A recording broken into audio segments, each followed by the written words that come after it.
Welcome to biology point. तो हमने human blood circulatory system के दो जो कंपोनेंट्स थे, दिल को और उसके साथ खून को पढ़ लिया था।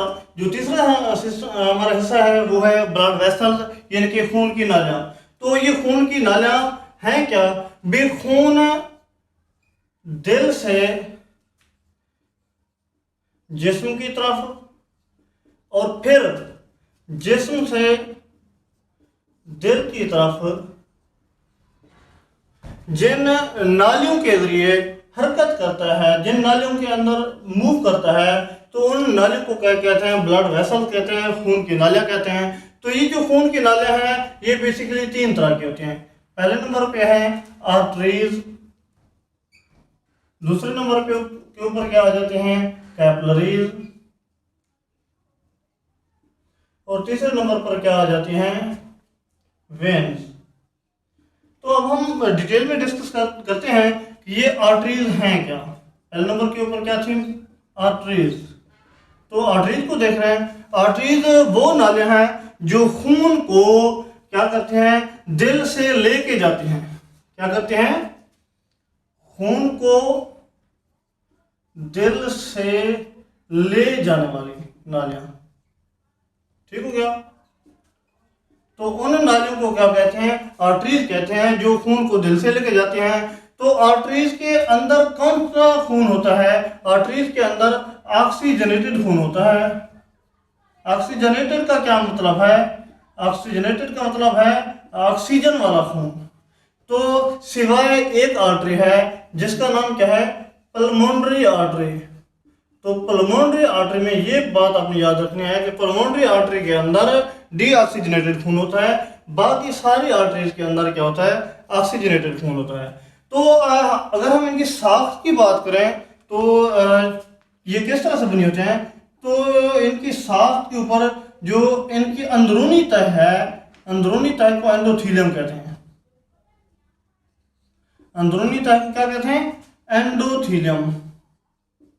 ये एंडोथीलियल टिश्यू की बनी होती है, एंडोथीलियम कहते हैं। जबकि जो दूसरी तह है, दरमियान वाली तह है, उस दरमियान वाली तह क्या होती है? वो होती है स्मूथ मसल्स की बनी हुई और इलास्टिक। स्मूथ मसल्स की बनी होती है और होती क्या है? ये इलास्टिक होती है, इसके अंदर लचक पाई जाती है। आगे मैं आपको बताता हूं कि ये लचक क्यों मौजूद होती है। और तीसरे नंबर के ऊपर जो मौजूद है तह, उस तह का नाम क्या है? वो तह कनेक्टिव टिश्यू की बनी होती है।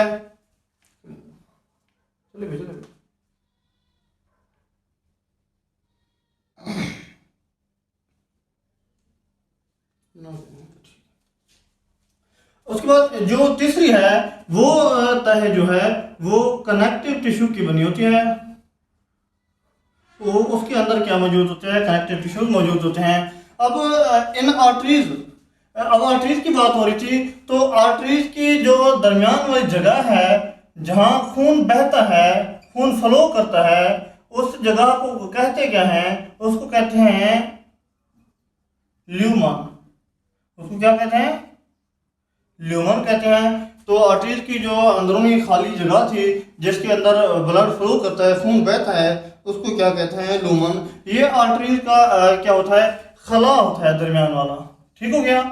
तो उसके बाद हमने बात की ये आर्टरीज क्या थी? खून को दिल से किसकी तरफ ले जा रही थी? जिस्म की तरफ। तो जो ही क्या होता है मतलब वेंट्रिकल सुकड़ते हैं तो एक प्रेशर बिल्ड होता है। तो वो बात कर रहा था मैंने, जो आपको पहले बताया है कि मैं बताऊंगा कि इसमें इलास्टिसिटी क्यों होती है, ये इलास्टिक क्यों होते हैं। तो एक प्रेशर बिल्ड होता है, उस प्रेशर की वजह से इनमें क्या होता है? आर्टरीज के अंदर लचक पाई जाती है। उस लचक पाई जाती है और वो लचक इस इलास्टिक टिश्यूज की वजह से, इलास्टिसिटी की वजह से होती है, ताकि जो है ना प्रेशर को ये मेंटेन कर सकें। तो इसके बाद आते हैं हम जो आर्टरीज हैं, ये फिर जब आर्गन के अंदर पहुंचती हैं, ये बात आपने याद रखनी है कि क्या होता है? आर्टरीज आर्गन के अंदर पहुंचकर तकसीम हो जाती हैं। आर्टरीज आर्गन के अंदर तकसीम होकर क्या बनाती हैं? आर्ट्रियोल्स, और यही आर्ट्रियोल्स फिर क्या होते हैं, तकसीम होते हैं। ये आर्ट्रियोल्स तकसीम होती कहाँ पे हैं, ये फिर ऑर्गन से अब हम टिश्यू के अंदर आ जाएंगे। टिश्यू में इनकी क्या होती है, टिश्यू में इनकी तकसीम होती है। तो टिश्यू में तकसीम होकर ये कैपिलरीज में तब्दील हो जाती हैं। ये कैपिलरीज जो थी हमारी दूसरी खून की नालियाँ थी, जिनको हम अब डिस्कस करने जा रहे हैं। तो क्या डिस्कस करने जा रहे हैं हम, कैपिलरीज को। अब कैपिलरीज की डेफिनेशन को आपने देख लिया है। कैपिलरीज क्या थी, आर्टरीज भी आर्गन के अंदर की तकसीम हुई आर्टरियोल्स में, और फिर तकसीम होकर ये कैपिलरीज में तब्दील हो गई टिश्यू के अंदर। तो ये कैपिलरीज क्या होते हैं, ये सेल की जो है सिंगल तह पर मुश्तमिल होते हैं, सिंगल तह के ऊपर मुश्तमिल होते हैं। मतलब एक ही तह होती है, बारीक नालियाँ होती हैं। इसका कहने का मकसद क्या है, ये बारीक तह होती है, बारीक नालियाँ होती हैं। तो इस बारीक तह से होता क्या है, बी न्यूट्रिएंट्स, न्यूट्रिएंट्स किस चीज को कहते हैं, ग़िज़ाई अज्जा को।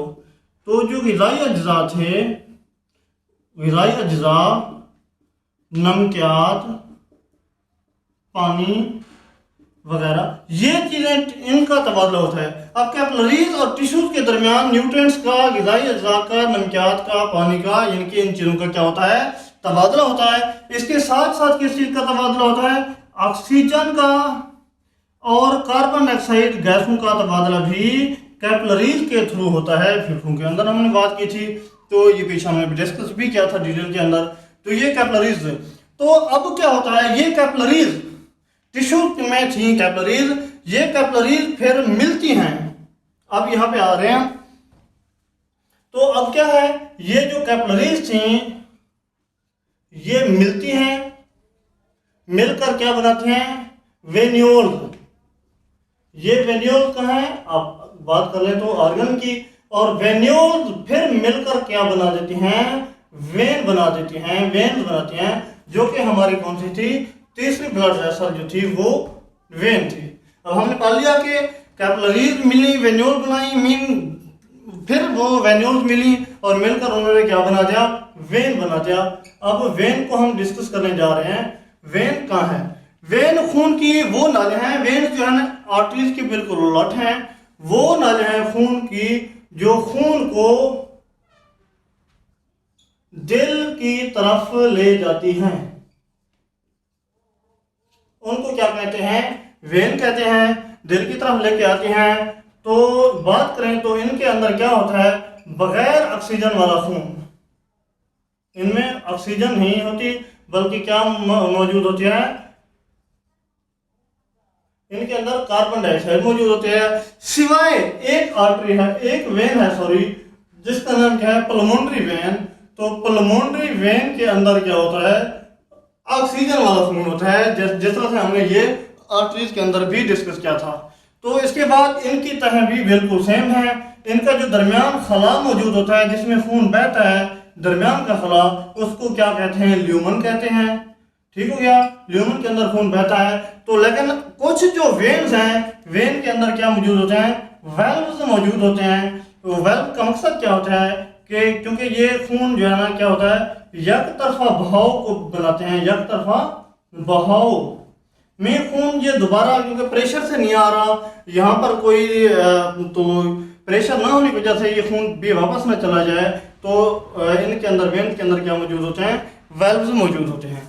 तो इसके बाद हम इसके अगर स्ट्रक्चर को देखें तो स्ट्रक्चर में वही चीज़ें भी, साख्त की बात करें तो जिस तरह हमने आर्टरीज के अंदर पढ़ा है, इनकी साख्त भी बिल्कुल वैसे है।